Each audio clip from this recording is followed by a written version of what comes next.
This is a Reader's Digest version containing many of the interesting parts of the Flat Earth theory.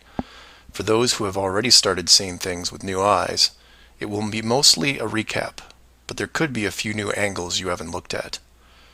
For the rest of you who are new to this, the first question is invariably, is this a joke? Because it's a joke, right? And that's where we start, because it's one of our two basic childhood facts. 1 + 1 = 2, and the Earth is a globe. We're taught this before almost everything else, and that right there should give you a clue on how serious this secret is. But for those who have forgotten their history, here's the modified Men in Black version.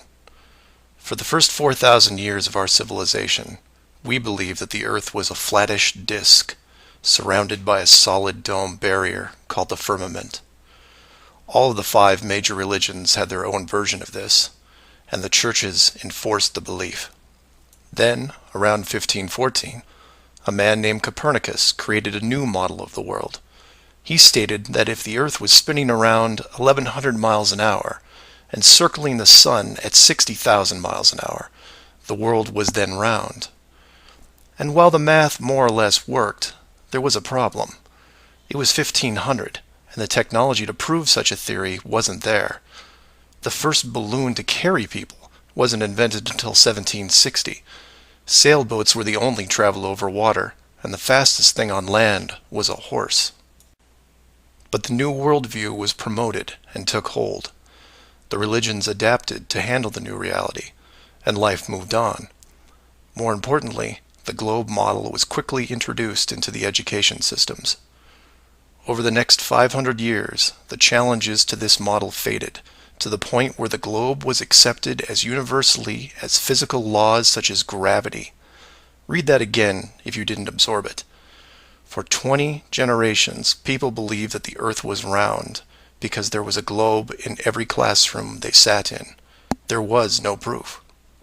Hundreds of years went by, and still civilization had no way of proving the theory. Planes were invented around 1900, but until 1957, nothing could go high enough to give a true perspective of where we lived. And that's when everything got strange. The United States and Russia both sent up rockets high enough to take decent pictures, and what they saw scared them a great deal. How do we know they were extremely concerned about the sky? Because the US and Russia immediately started firing nuclear weapons straight up, and they kept firing for the next 4 years. A few things to keep in mind here. First, this was now 1958. Nuclear weapons were very expensive and hard to come by. These also weren't those nominal yield 20 kiloton toys we used on Hiroshima. This was high kiloton to low megaton, and we couldn't get them up fast enough. And the strangeness continued in other places. In 1959, only a year into the atmosphere bombardment, 10 nations, including the United States, made Antarctica off-limits to any colonization. A treaty was put in place and to this day remains intact. Over 50 nations now have signed off on this treaty. Do you know any treaty that has lasted that long between all industrialized nations? Moreover, do you know any piece of real estate in the world that is owned by no one? You would think at the very least one of the large oil companies would use their huge financial resources to explore this region, and yet they don't even petition the idea. The short version of the discovery is this. By 1958, the military had discovered the very solid upper and outer edges of our world, and had to create a way to put up do not enter signs without looking obvious. It was tricky, but if there is one thing I have learned about the authority, it's that nothing is left to chance. Most of the work had already been done for them, so their job was primarily in the details. The sky part of the dome was much higher than commercial air traffic, so the only thing they had to worry about there was the space program, which is immediately militarized. The outer border had the natural benefit of not only an extensive ocean, but a scaling decrease in temperature and a steady increase in iceberg frequency to discourage ships, all leading to a permanently frozen landmass that could not be used for any form of agriculture. This ocean and ice layout had worked well for thousands of years because the technology of the current civilization didn't evolve quickly. Sailors avoided cold weather seas whenever possible, and oxygen levels get low enough to harm people, even on high mountains. The brilliance of the design comes in the simple fact that human males are corrupted by power. Corruption so total, in fact, that they would rather hide the world itself rather than risk their power on it. You could theorize that kings and popes were told of the world a long time ago. Maybe an ancient scroll or book. Perhaps an interdimensional being told the tale of what the world looked like. But this was all but dismissed, because even the most powerful leaders of the day couldn't reach the borders. And if they couldn't, what chance did the general public have? It's one thing to be told of the giant impenetrable dome, but it's a whole different animal when you finally stand right next to it. Then the tough decisions have to be made. Do we keep the secret?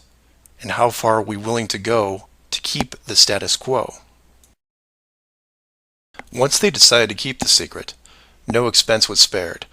The rapid progression of rocketry science had to be addressed quickly, and so the moon missions were created.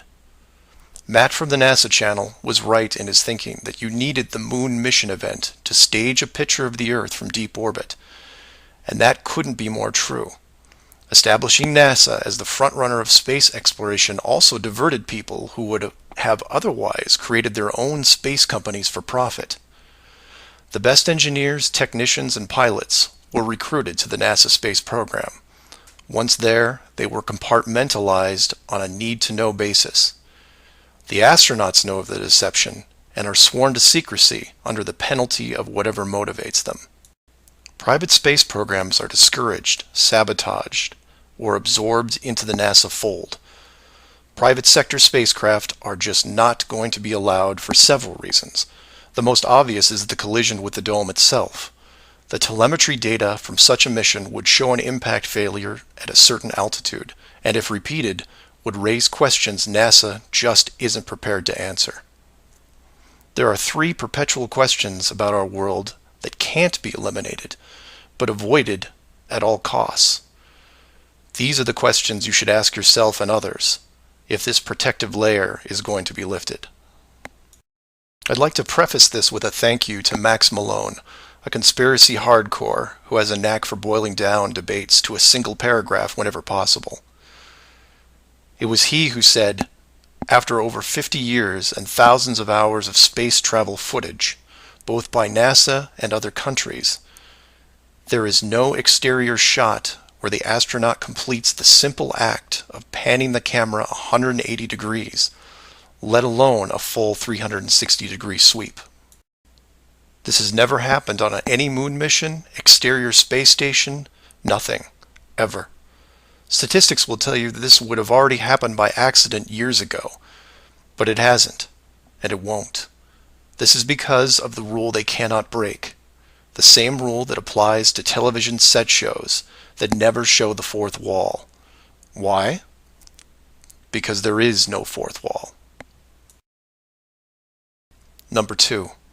When you search online for pictures of the Earth from space, 95% of what you will see is a collection of artificial composite shots. In 2000, when I did this search, there was exactly one picture by NASA showing the bottom part of Africa and Antarctica. Now that picture is hidden within hundreds of simulated images. There are HD cameras everywhere, and no one is taking a shot of the Earth, because you can't get enough altitude to do it. Number 3. The commercial air travel routes for the southern hemisphere are wrong. This is an easy thing you can check out in 60 seconds. Take a map reading of the distance between anywhere near Australia and anywhere in South America. It's a straight shot across the South Pacific. Now find your favorite travel site and try to get there non-stop. See what happens. The routes start turning ridiculous. I used to business travel for years, and I've never seen anything like it. It's the one thing in the general public world they can't hide, the actual distance between these two places. On a round world, the flight is easy, just a straight shot across an ocean. But on a flat world, it becomes the greatest distance between 2 points. There are no shortcuts, so they distract you with multiple connections and layovers. It's only blind luck that the United States was in the northern hemisphere. Otherwise, the increased traffic would have raised eyebrows by now. I know, I know. It's madness. It's lunacy. There are people who will tell you straight to your face that all the leaders of the world are lizards, and yet these people laugh out loud when you say the words flat earth. I was, and still am, a huge conspiracy guy. I literally ran out of new tin hat topics to research, and I still wouldn't look at this one without embarrassment. But every time I glanced at it, there was something unresolved. And once I saw the near perfection of the whole plan, I was hooked. Do your own homework. Ask the questions. Get past the possibility and see if you can move into an even bigger picture. Like who built the dome and why. That's where it starts to get really interesting and things start opening up. I know I said years ago that the greater good was something that should be preserved. That JFK, Pearl Harbor, and 9/11 were inevitable. I still believe it, and I understand the decisions. The globe illusion, however, has run its course over the last 500 years. It's time to start again. If that means we end up getting the attention of who or what created this place and force the reset of the world, is that such a bad thing? I've put some links in the description that you might want to check out, like the current map projections used by the USGS, the United Nations logo, the Flat Earth Society, high-altitude nuclear tests, the Antarctica Treaty, among others. I'm not allowing ratings or comments on this video for several reasons. One, this topic seems to bring out the worst debates because of the initial denial. That, and I've seen dedicated trolls on the Flat Earth Society website who show up every day and say the same thing to new forum members. It's a joke. It's not serious. Nothing to see here. Kind of strange that there are full-time trolls on a site that has less than 500 members worldwide. That being said, please feel free to contact me at msargent23@comcast.net, or heck, just call 303-494-6631. I know no one uses the actual phone anymore, but I'll answer what I can.